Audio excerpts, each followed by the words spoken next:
Hola, hoy vamos a ver cómo ver la contraseña de una red Wi-Fi guardada o conectada en el Realme Narzo 80 Lite.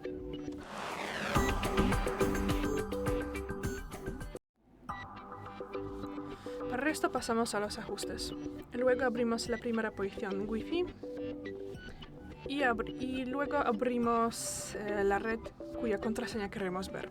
Pues en mi caso será esta. Tras eso tendremos que pulsar aquí compartir. Tendremos que entrar la contraseña si utilizamos una y cerrar la contraseña que usamos para el desbloqueo de la pantalla.